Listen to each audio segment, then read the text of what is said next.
Ang dalagang nang ini sa mga pusa, kuwento ni Imelda. Sa isang tahimik na baryo, may isang dalagang nagngangalang Imelda.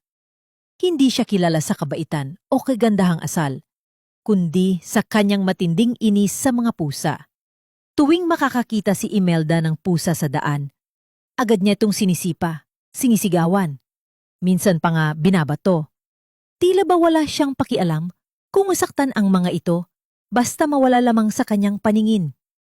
Ngunit hindi alam ni Imelda, ang mga pusang kanyang inaalipusta ay hindi basta-bastang mga hayop, sila'y mga alaga ng isang diwata. Isang gabi, habang siya ay mahimbing na natutulog, dumaan ang malamig na hangin sa kanyang silid. Sa gitna ng katahimikan, isang mahiwagang tinig ang bumulong. Walang pusang marapat apihin. Ngayong gabi, ang sumpa ay darating. Pagdilat ni Imelda ng kanyang mata, napansin niyang iba na ang kanyang katawan. Ang kanyang mga kamay ay naging mga paa. May balahibo na siya sa buong katawan. Isa na siyang pusa, gulat, takot, pagkalito. Tinangka niyang lumapit sa kanyang mga kaibigan. Umaasang makikilala siya at natutulungan. Ngunit itinaboy siya.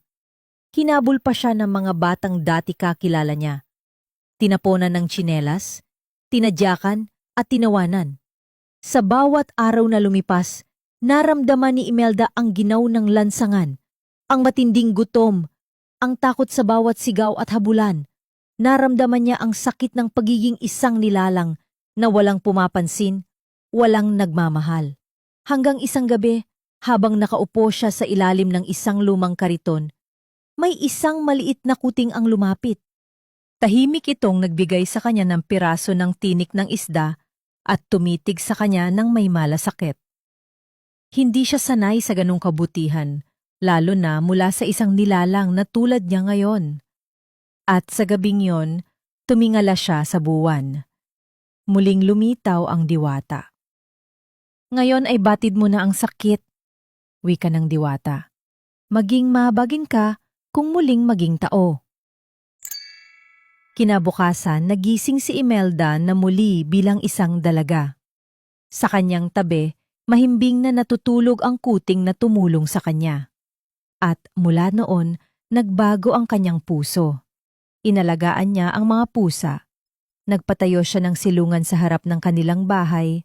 Pinakain ang mga ligaw, ginamot ang may sugat. Niyakap ang mga iniiwasan ng iba. Si Imelda, ang dating nambato, ay naging ina ng mga pusang lansangan. Dahil ang tunay na kabaitan ay nasusukat sa pagtrato natin sa mga nilalang na hindi makalaban.